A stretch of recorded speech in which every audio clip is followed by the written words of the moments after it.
In today's video, we're addressing a comment left by a viewer named Liam Jennis. He says, I'm moving to Spain from New York to pursue tennis at an academy, and I'm really nervous about the whole thing. If it's going to work out and how to make friends or maintain friends from New York. I usually make friends easily, but it's really nerve-wracking. Thanks for helping. So first of all, Liam, I would wonder if you're having to speak Spanish in Spain, because I know you said that you're like a tennis academy, so you might still be speaking English, or you might already be fluent in Spanish. But whether or not you're having to learn a new language or speak a language you're not comfortable with, no matter what, it's going to be a massive transition because, New York and Spain are very different places. Your entire environment, everything going on, being at this tennis camp, it's going to be a very, sort of stressful, uncomfortable situation at first because all massive, big changes in your life are going to be uncomfortable and they are going to be stressful. But that's also like where you get your max character development in a way, like who you are, who you become throughout the course of your life, like the chapters that make up this book of your life, like your biography in a way is built off of experiences like this. So in a way, like that's an awesome, incredible experience. You're going to this camp in Spain to pursue tennis. I don't know if you mean as like a career potentially, which would be really awesome, or if you just mean like just something you care about, maybe scholarships for school. But either way, I'd say that first of all, that's awesome. I think you should take full advantage of that. Consider like, a new chapter of your life, like something you're starting that is going to, create a lot of awesome stories and awesome memories and experiences. And that's something to be excited about. Like, obviously, you should try to like enjoy it as much as you can, even though it's going to be a lot of hard work and stress and it's going to be uncomfortable at first, I imagine. But in terms of, you said making new friends and maintaining your friends from New York City. So let's start with, maintaining your friends you already have. So I'd say it depends how close you are with these friends to some extent. Like, some of your friends in New York City are obviously closer with than others, and it depends how many friends you have. Like, I just have a few really close friends, like ride or die, like probably gonna be friends for life. I consider them like brothers. But some people have a lot of friends, and like, I imagine while you're at this camp, it's going to be sort of intensive, and you're not gonna have a ton of time. So, you might almost have to like prioritize which relationships you care about and want to maintain, and which people you care to stay in touch with. And I guess it also depends how long you're going to be in Spain, but online there's a lot of like valuable resources for staying in touch with people. Like if you and your friends are play games together, like that's a good way to stay in touch. Like just hopping on phone calls might not be that stimulating, like you or them might not be that interested in it, but if you're like playing Minecraft together, or playing like some sort of game together while on calls, in my experience, like I've had friends that lived really far away, friends who lived like hours and hours away that I haven't seen in years, and we've stayed in touch through our love of games and playing together online and maintaining that relationship that way.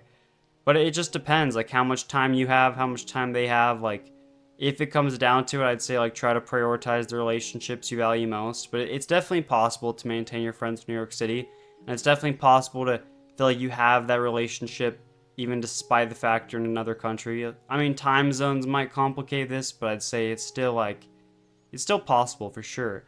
And in terms of making new friends in Spain, well, one thing you have, that's sort of interesting is you guys have similar interests, like right off the bat. I mean, you're both at a tennis camp, I imagine. Like the friends you'd be making would probably be at the same academy you're at, or maybe just locals. Either way, it depends if you speak the language, like I said. But the people at the tennis camp, you're all going to be interested in tennis. So not only is that something to talk about and discuss and something you can immediately relate with, and use that to expand into other areas of discussion, but also it's an activity you can do together. I mean, you're probably going to be training with these people. There's going to be lots of natural occasions for like things to come up, and obviously they're probably going to be very competitive, and they might like want to like compete with you, and competition breeds friendship very often.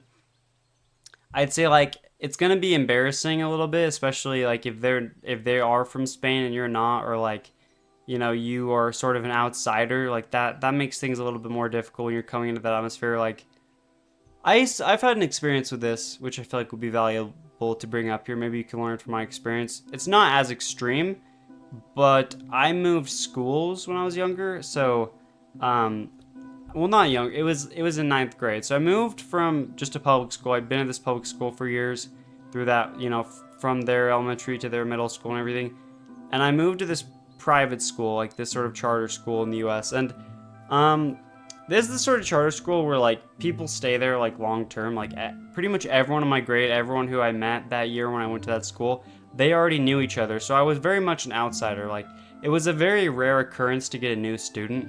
Where some schools, there's so many new students, there's no emphasis put. When I showed up to this school, it was like everyone was like, "Oh, you're the new kid," because there were no new kids. It was just me. Like, I was the only one that was really like coming around for the first time, and so, that was a little embarrassing. It felt like there was some like novelty to me. Like, people made some amount of extra effort probably because I was a new kid and there weren't that many of them. But that alone was not enough to like create new friendships. Like, there were very like cliquey in a way. Like, all these different groups had formed in the school and they'd all known each other for years since they went through the school their entire life basically since they were kids, because they had linked like middle school and elementary school and high school all through this American Preparatory Academy, they called it. But what I would do, what I did, is I would just go out of my way to be more outgoing and more positive than I actually was. Like, almost to the point where I was like, I wouldn't say like faking it per se, but I was definitely putting on an act of like, genuine like sincerity. Like, I'd get to the point where I learned everyone's names on purpose, every single person like I could. I'd ask their name, and I'd make an effort to every single time I saw them in the hallway, I'd be like, "Hey, what's up?" and say their name, and I'd high five them, or like, every time I'd walk by, I made an effort to like interact with that person and call them by their name, and really went out of my way to be like over the top, nice and positive. And even though I didn't necessarily feel that way, like, as I started to embody that attitude, I started to feel that more and more. And then it didn't feel like so much of an act. It felt like my personality became more like that sort of person genuinely. And ever since then, I've had an easier time, making friends and things, because that experience, taught me a lot. That like people resonated with that positive attitude I had, because it was a hard, like, serious scholastic environment where everyone was very concerned with their grades and tests were hard, and it was always like kind of a struggle to show up to school. But because I became that person where I came around, I was always very positive and friendly and welcoming and making this effort, people started to really resonate with me, and they'd invite me to things. And I started to get comments like when I had to call in sick for school or I wasn't at school that day, people would tell me like, "Oh yeah, like, school just wasn't the same without you that day. Like, that yesterday sucked because you weren't there." And then like, yeah, I just ended up becoming friends with like every single person in the grade. Like, I never hung out with any of them outside of school because, my house was very far away from the school. But I did get to know everyone like as school friends. Like, I did get to like, have that connection with every single person in the school. And it was a small grade. There were only like maybe 30 or 40 people in the entire grade, maybe like 100 in the whole school. I mean, yeah, I didn't know everyone in the whole school. I knew everyone in the whole grade. That's what I mean to say. And then like in classes, I started getting picked for groups more. Whereas for a lot of my life, like in public school, I didn't have that many friends and I usually didn't get picked for groups. I mean, this sounds kind of sad. I'd be that kid where the teacher had to like assign me to a group because all these friends partnered up and I didn't have any friends in that class. But at this new school, because I took advantage of being the new kid and I tried to like make an extra effort to like be very positive and outgoing and just friendly and welcoming, like, it made an impression on people, and then they were more willing to invite me into their group. And the caveat to this is that people are haters. Like, there are a lot of haters in this world. Like, if you try to take this approach I did, you might get hate on by some people. Like, it seemed like some people in the grade really didn't like me for some reason. Some people, it was almost like there was a pro or like anti-me coalition that was formed, like, because I was this new kid and I was sort of a topic of discussion within the first few weeks. Some people, for some reason, just had a really bad perception of me right off the bat. Maybe they could tell that I was like faking being overly positive a little bit or something. I don't know, but yeah, some people loved me, some people didn't, and that's life. There were rumors spread about me. Like, there are always going to be some negatives involved, but I think it's worth it to know that like I helped make a positive impression on some people, while I was at this school. And this is sort of what sparked my belief in the butterfly effect to a huge extent, because I realized like, wow, me showing up to this school and trying to be more positive and making an effort to like interact with people as much as I could in between classes, because it was such a negative school environment. Like, I started like almost a trend in my school where every single person I would see that I knew their name in the hallways, I'd walk up to them and high five them and be like, "Yo, what's up, Morgan? What's up, James? What's up, Carter? Yo, what's up, dude? Like, how's it going?"